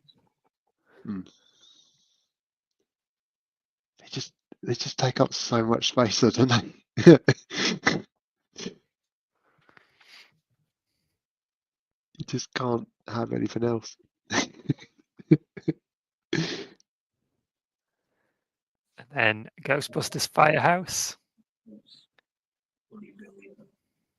That's kind of got a smaller imprint on the floor, but more upwards, more vertical. Yeah. I think that's what you need. That's what British houses need. Is you need to go up rather than out. This is one I consider getting again. Oh, they got like the Playmobil one, haven't they? That they've done. I think that will look for Transformers instead of a good scale. Now, I haven't experienced this, but it looks like you can put the car in and have it smash through the doors on its way out to go to an emergency. And you know, like the fire pole that they've got, like it's like a little spinny thing with it. You stick the thing on a red platform and you stick the figures on and pegs, and it'll spin round as to represent them going down the fire pole. Very cool. Very cool playset. And there's a cardboard playset. The That's Star Wars Death Star. What are your opinion on cardboard playsets? Probably don't last that long. Well, it's a good feeling about it. Yeah, I Very have a good for the feeling there environment. aren't that many of these available in good Yeah. condition anymore. Well, so these were on. So this was on Leicester Vintage's YouTube channel when they did Toy Shop on Tour, and I think it went for silly money, like high 3 digits, and it was in reasonably good condition. I don't know if it was in 100% condition, but you're talking serious wedge if you Yeah. found one of these in good condition now. Because And I think understand why, because there just Yeah. won't be that many of them out there. No, exactly. Talk about Grail. This would be a Grail if you found one in good condition. It'd be like rocking all shit. Yeah. You just wouldn't find it, I don't think. Oh, Gareth said about £500. And that's in good nick. And Notice how he hasn't said in pristine condition. That's in good. You can see a little bit of masking tape on the corners. I know the Yeah. risk of offending people, it looks rubbish. Yeah. No, agreed. But again, as Agreed. a kid, what's important is how you use it, your imagination. Yeah. And so if you get that, you put it together, you've got your toys, you sit down and play with it. Yeah. But it's rubbish. Nearly, the 45 years on, isn't it? And I think at the time this would have been amazing, and it would have scaled perfectly with the figures, and like you say, with the imagination that comes into play, you'd have had a great time with it. It's only now when you look back and go, oh, it's made of cardboard, that you go, yeah, maybe not. Yeah, 500 quid. Yeah, that's a lot of wonga, isn't it? It is. What else have I got? Manta Force. I put this one in for Gareth because he's obsessed with it. Basically, this is a big ship that has lots of smaller ships that go inside it. An entire space battle force in one gigantic ship. I remember having that. I think it used to be my brother. I remember playing with that. That absolutely awesome.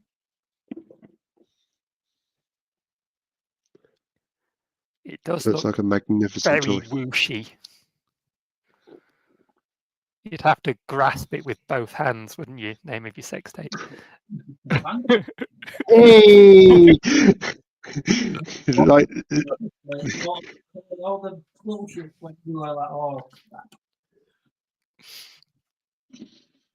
I don't think we didn't realize at the time how good these were.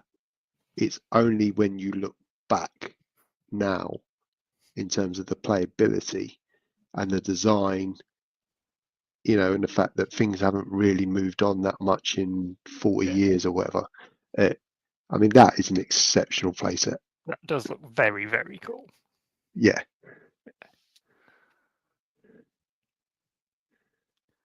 The bit on the top acts as a handle. Good to know. So you can carry it around everywhere you go. But you have to go through doorways sideways because it's absolutely ginormous.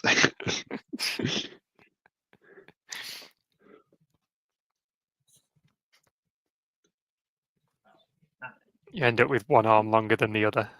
Yeah. Yeah.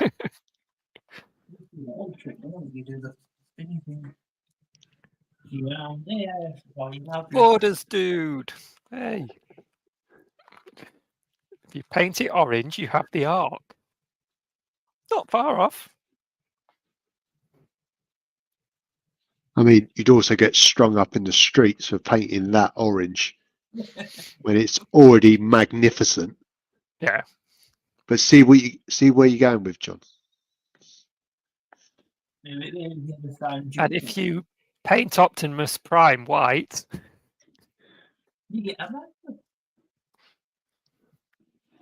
And if you paint it black, you get an even bigger one.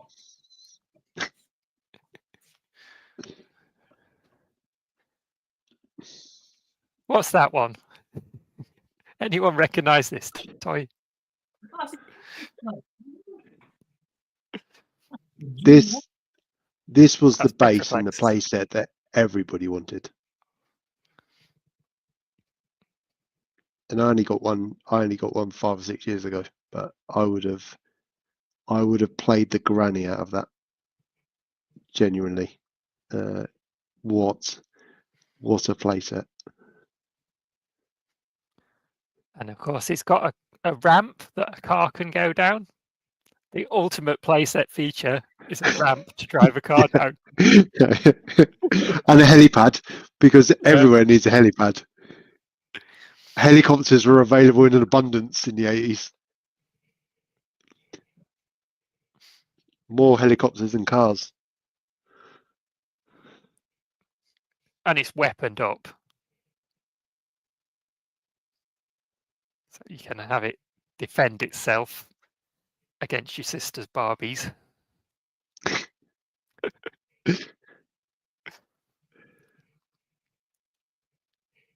Hey, bother, dude. This is an all-new cake orange. Not this one. Oh. And then there's this thing. Grayskull. A fantastic playset. I got the reissue. I had the original. That went to a jumble sale. And it's only when you look back now you go, yeah, thanks a lot. But I got the reissue, and it's as good as it looks. It's it's just such a quality playset.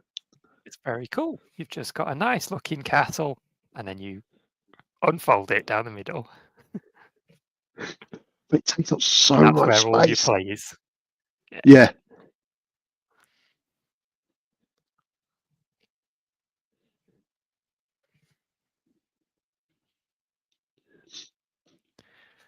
And then what have I got here? Action Force headquarters. Someone mentioned this. Again, that looks like one of those cardboardy ones. I'm guessing these are a little bit older, and that's why they're cardboardy. Like it's an older generation. Well, it'd have been a lot cheaper to produce in plastic, wouldn't it, I guess? And so you can build that up. Yeah. And you've got a little base.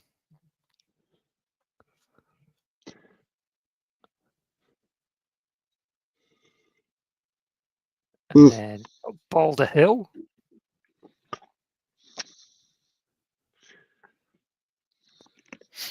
That plastic on that mountain doesn't look great.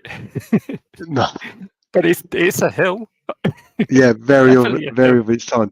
I would never put words in Jamie's mouth, but he is absolutely besotted with his. It's such a good playset. Such a good playset. And very, as daft as it sounds, but it's just very mask. It's just very mask. You know, you perhaps don't even need to know too much about it to look at it and go, yeah, that's mask.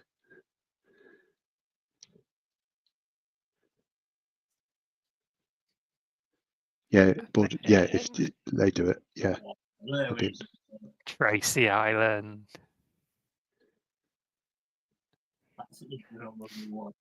Again, I think it's just because of their age. They do look cheapy, don't they? Yeah. But I love Thunderbirds. Yeah. So yeah, I would have loved to have had this. I think when they're next to the vehicles as well, the vehicles actually look quality. That stands up. But then the plasticky playset looks cheap. But I think it would look like there, obviously the lighting's really good for the photo and stuff. But I think that wouldn't look out of place on a shelf if you had the decent light illumination on the shelf. That looks quality. And yeah, the plastic does look a little bit cheap, but like you just said with the vehicles, it just does add something. I mean, it's no Blue Peter, papier mâché Tracy Island, is it? But sometimes Bob and Mark's already said, but it's definitely. I'm not a massive fan of Thunderbirds, but I'd have one of them. Oh, I'd I'd have one love of them. it. International Rescue. I've always had a thing for really, like emergency services and rescue type Yeah. stuff. Don't And really know Busted why, but yeah, Busted did the theme song for the movie, so they did. but you can't go wrong when you've got a boy band doing the main song for a film, can you? Not in my mind.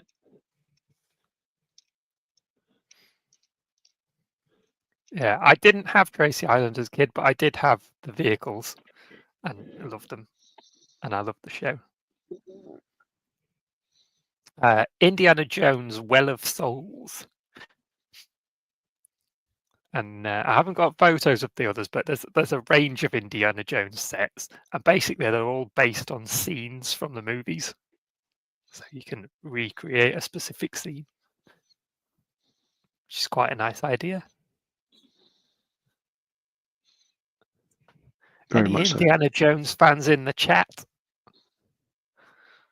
This has never really been my thing. I did enjoy the movies, but I've never had any Indiana Jones toys or figures or anything.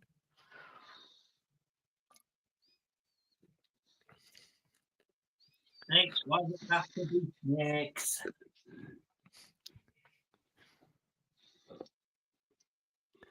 And then Mighty Max Skull Mountain. That looks pretty big for a Mighty Yeah. Max thing, because Yeah. Mighty Max's whole thing is tiny little playsets, tiny little figures, and then they've just gone, let's have a massive mountain. Yeah, that's about 5'6". It literally Mighty Max be wandering around there for days.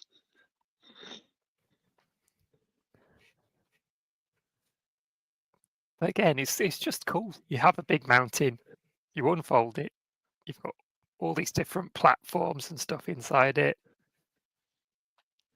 and you can have your little figures and go on adventures and have them fight and whatever you want to do.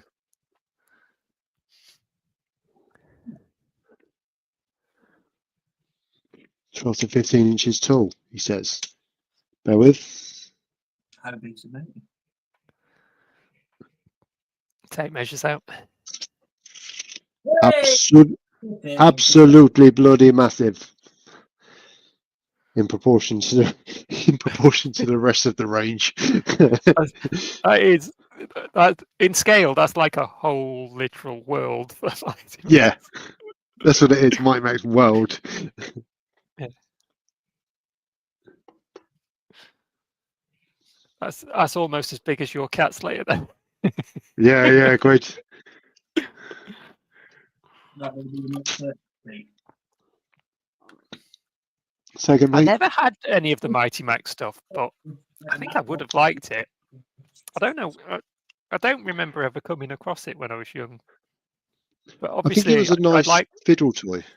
Yeah, I like my micro machines at the small scale and stuff, so I think I would have liked little figures and little play sets.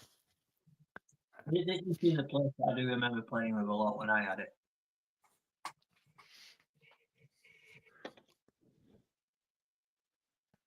There you go.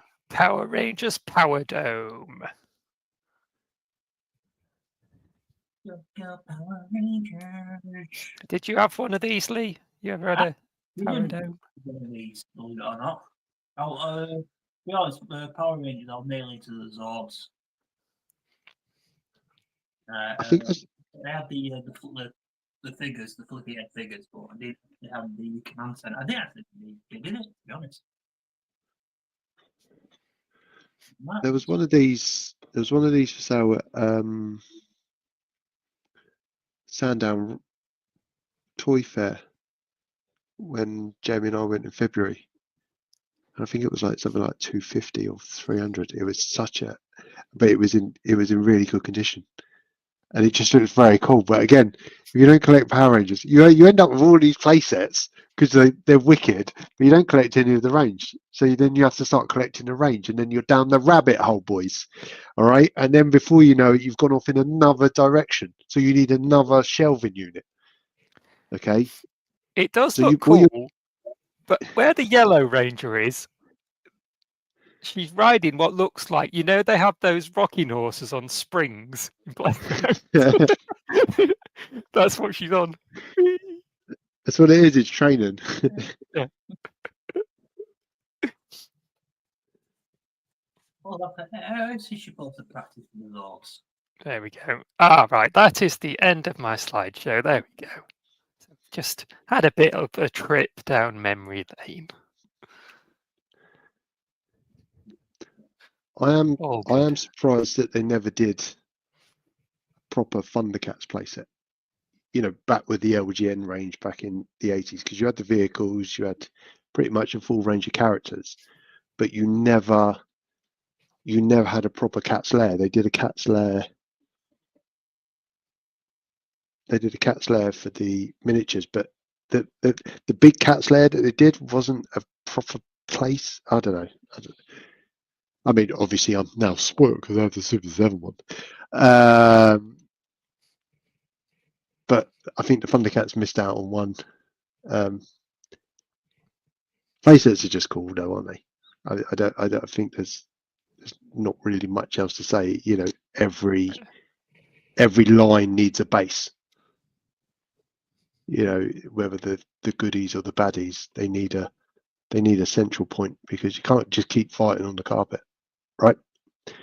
They've got to have somewhere back to re-ammo and recharge and all the rest of it. But they just needed a big one. They did, and you could turn the casket. Could you turn the casket? I don't know. I never had it, but I think you could turn. It was the like the catacombs and stuff. I don't even like Thundercats. Bloody things. Do you, with your Cat's Lair, do you feel like you're getting your money's worth out of it? Someone else asked me this the other week, Dave, and I can see. I'm trying to pick my words very carefully. Yes, because of the scale of what it is and the quality of what it is. But I do feel a bit like, because I paid it off in installments with Comics and Cocktails, and then I paid the last payment, and then you had to wait. It was coming over sea freight, so then you had to wait a couple of months, and then it lands, and then now it's here and it's put together. It's like, okay, and then what? And there is no and then what? It just sits there. But it's a fantastic backdrop. Should indulge me for a second? Like now it's here in all its kind of it's here in all its glory, kind of thing. It does just kind of just sit there. I mean, it is very cool, but if you were ever on the fence with it and you're expecting it to do something going forward, it doesn't. It just sits there. So it's not like a masterpiece transformer, perhaps, that's a lot of money that you can then sit and mess about with and pose and transform and all the rest of it. But Cat's Lair does look like a shrine. yeah, it is. And the sad thing, Dave, is I'll eventually probably end up being buried underneath it. But I think what I'm going to do is, because I've got the space, what I'll do is I'll rotate it. I say rotate it. I'll just turn it round every couple of months, so I then get to see it on the like on the inside and stuff like that. But ideally, you'd have it in the middle of the room and then be able to go around it. But this room isn't big enough. If I put it in the middle of the room, I need to go and sit somewhere else, so it defeats the whole object. So it has to sit there. But no, it's What you should have done for your birthday, Pete, is get your buddies round, eat some sausages on cocktail sticks, and then you can all play together with the Thundercat. it's true. Yeah, and that's exactly what I should have done. That's exactly what I should have. But then I'd be so scared of scratching it. No, don't touch it. You look with your eyes, not with your hands. What you said about turning it around is, can you not get something that has like a rotating table so you could actually just... The challenge is because it's so wide, it's like 53 inches wide when the back doors are open. So I'd have to move it out, because I did think about getting it on a turntable, but I think it would only really work if you had the door shut.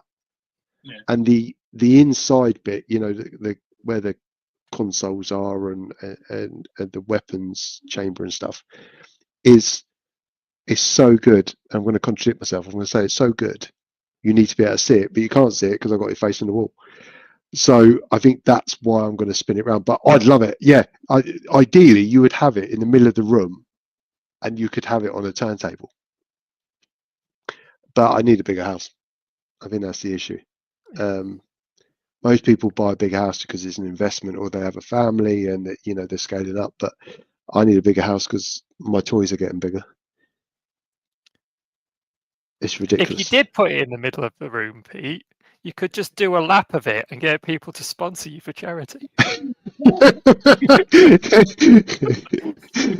Shorter than the half marathon.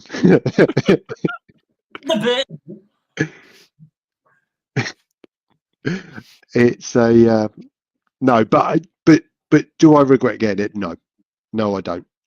Because I don't think I've picked my words again very carefully. I'd be very surprised if someone did something of that scale again. It certainly, I think Super 7, took a big old punt. They've had the Turtles license. They never did it. Have never done a Technodrome or a sewer playset or anything like that.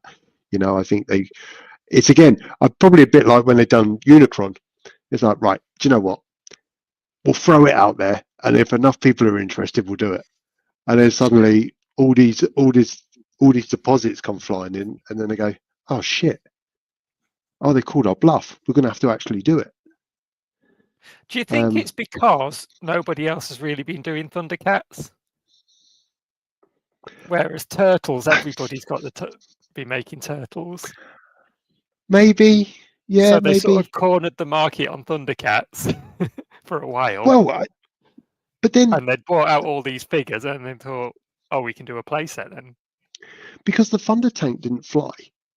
Of course it didn't fly as a tank, but it didn't fly off the shelves kind of thing. Yeah, just that joke. So when I picked up the Thunder Tank was the first thing I bought before I bought any of the cats, and it had dropped so much in price. It dropped like £200 in price, and then you think, oh, maybe it's a bit excessive. Maybe the Thunder Tank is as big as they're going to go, kind of thing, because the Thunder Tank is pretty ginormous. And then they announced that they're going to do this Cat's Lair.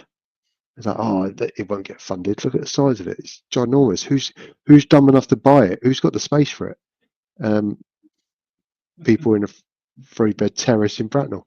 And then suddenly it gets back to the top of all the tiers, and it gets built, and it's getting farmed out, and people love it.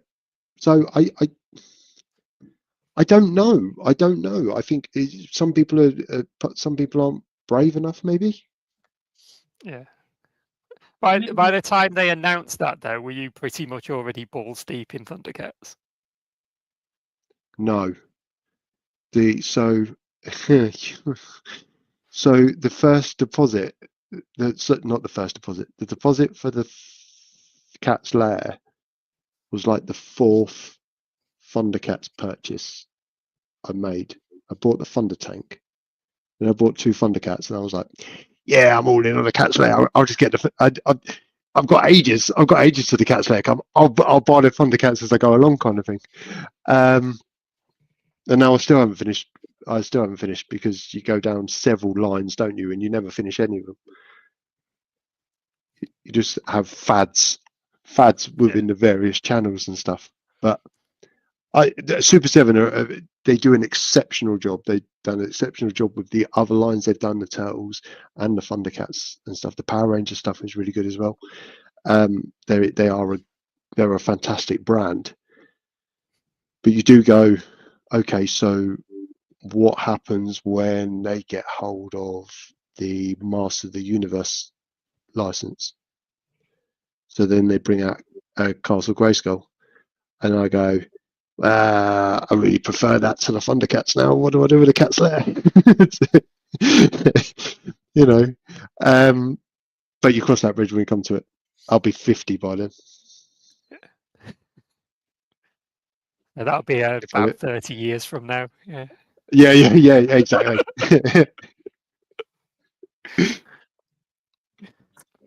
Oh, right. I sort of turned that into a second interview segment for a minute there. Yeah. And all the while I'm questioning my purchasing choices because I'm looking at it going, Pete on the Cat Slayer. Yeah, I'm looking and going, no, it is too big, isn't it? Yeah, it's far too big. Yeah, but then the other thing is, if you hadn't done it, you might have ended up regretting that decision. So yeah, I think it's a similar situation. It's a similar situation with the Unicron, where Unicron goes for, you go, it's massive. What can I do with it? If it's in planet mode, it doesn't really go anywhere. I have to have it in robot mode because it takes up a little bit less space, but it's huge. But if you hadn't got it at the time, the secondary market prices, if I sold it now, yeah, it'd be great. But if I had, seller's remorse, it is massive in the toy community. You couldn't, in good conscience, buy it back because it's an obscene amount of money. And I think you'd be in a similar situation with the Cat Slayer. Now, I think a lot of like online retailers and stuff, they would have picked up a couple of Cat Slayers, not, and probably not just done pre-orders, had a couple in stock as well. But like you said, I'd have regretted not getting it, and then you try and get it, and then you're priced out of it, or then you end up paying a ridiculous amount. But I can't. I was going to say I'm too sensible when you look around this room. I'm not, but I do have a little bit of sense when it comes to that's it's too rich for me. Yeah. But it's here now, so I ain't got to worry about it.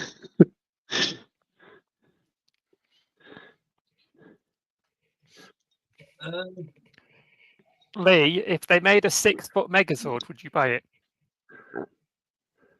No, probably not. One thing I've always wanted them to do is so we have a shelf with bookshelves. One thing I always thought it would be a good idea if you made a playset, like a display one, so it's about the size of a bookshelf. But it had like all these features, like a playset. So say if it was Transformers, you can have one shelf for like computer, like computers, maybe lights and sounds, and maybe like ramps and all that gubbins.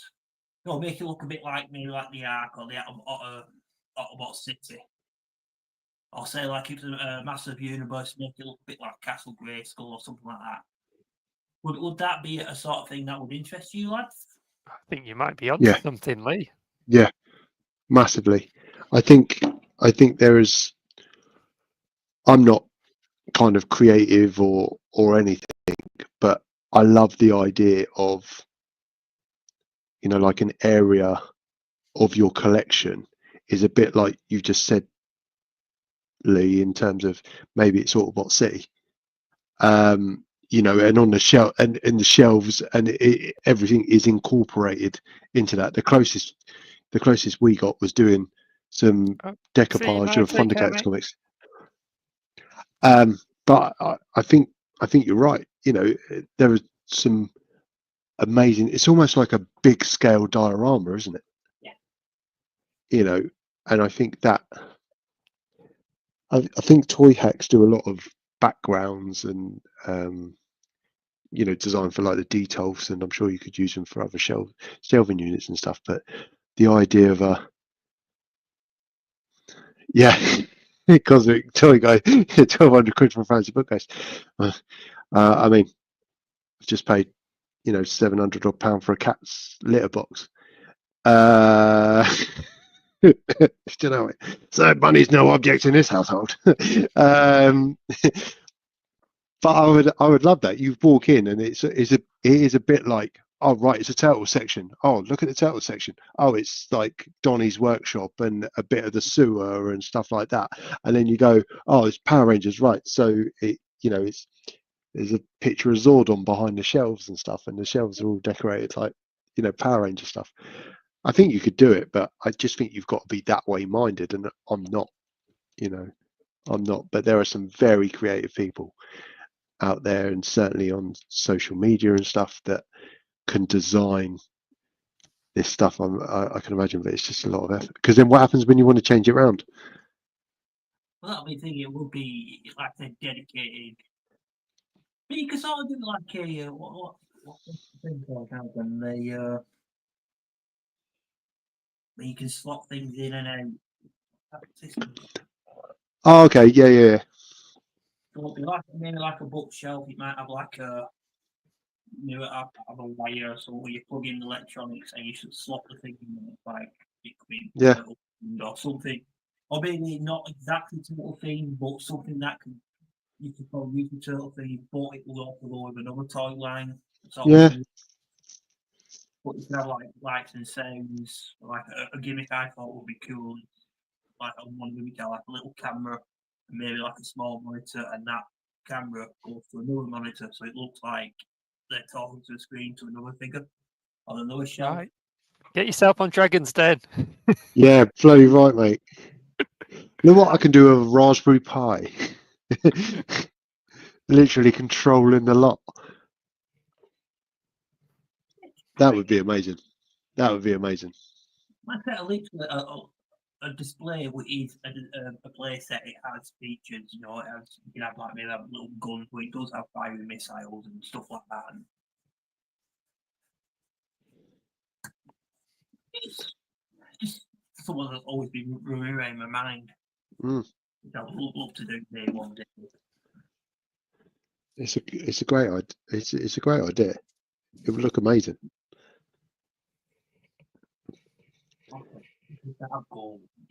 Yeah. Get yourself on it after the show. Yeah. I want schematics. I want schematics by this time tomorrow. Love it. No, I think if you've got the space, I think my last word on it would be playsets are a great way of being able to display your toys. Certainly in that kind of that base environment, and I'm just a bit gutted they never made, you know, like the Ark or the Nemesis, you know, the next HasLab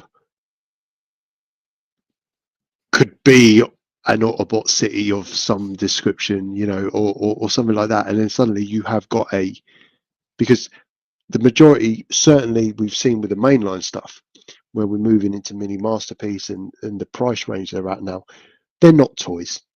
You know, they're display, you know, they're kind of puzzles of masterpiece level transformation. But like you've got there, Dave, you know, you've got yours on a shelf, I've got mine on a shelf, Lily's got his on a shelf. They sit there on a shelf. So why not give the fandom something that will enable them to display them, you know, in a kind of a story way kind of thing.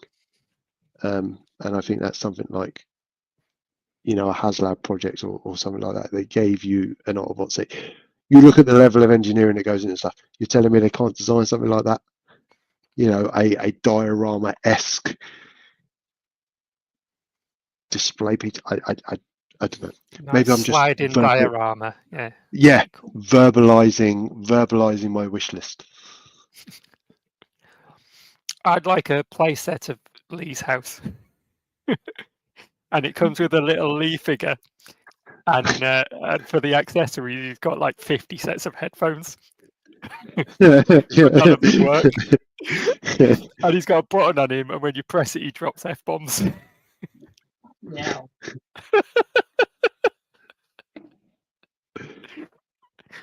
He goes, I've got another self, Dave.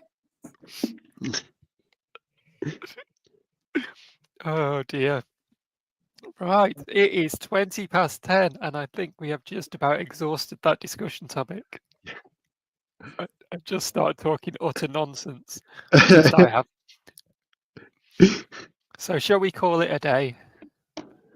We shall. Peter, tell us where we can find you and what you have coming up. So you can find me and the rest of the Transformer Show guys on YouTube Friday nights at 8 p.m. where we talk about all things classic transforming robots, and we occasionally dip into other toy lines. You'll find us on all the usual social media platforms, but always visit Facebook first. Transformers a show where you can find like-minded individuals talking about the same rubbish that we do on a Friday night. Awesome, and always a good time. So yes, if you haven't watched Transformers the show, what the heck are you doing? Exactly. I didn't want to say that. You can say that. Yes. Lee, have you got anything coming up? I might try. There's something to go tomorrow since we've got an extra day off on this glorious bank weekend. But other than that, if you want to check out my stuff, you can head over to YouTube at Here's Lee Lee. I've also got a bit of a blue sky, and I'm giving Instagram a go. But yeah, if you just want more Transformers fun, come on over. How about you, Dave? Where can we find you? You can find me on YouTube, Instagram, and Blue Sky as Toy Slice. And I post some random photos of my toys on Instagram and Blue Sky, and occasionally get round to making a video on YouTube as well. And of course, you'll be able to find me and Lee here again on Toy Me Toy You in 2 weeks, the day after TFUK Con, which is now less than 2 weeks away. That is amazing and very exciting for all of us Transformers fans. Touching we will be going to TFUK Con and having a sexy good time. So if anybody in the chat is going to TFUK Con, I will also see you there. Yeah, and if you're not going, why? Get your asses together. You tell me. Not this week, in 2 weeks' time, we won't be there yet, you know what I mean? All right. Thanks for tuning in, everyone. Pleasure as always. And thanks for dropping your comments in the chat for us to sort of half ignore as we talk to each other. we do try to pay attention. It's not always that easy, but thank you very much. We do appreciate you coming along. And guys, I just want to say thanks for having me on as well. It's been a great night with some great conversation topics, and it's nice to talk something other than Transformers for a change. Yes. Thank you very much for coming on, Pete. It's been awesome. Thank you very much. And thank you for all watching, and we'll hopefully see you next time.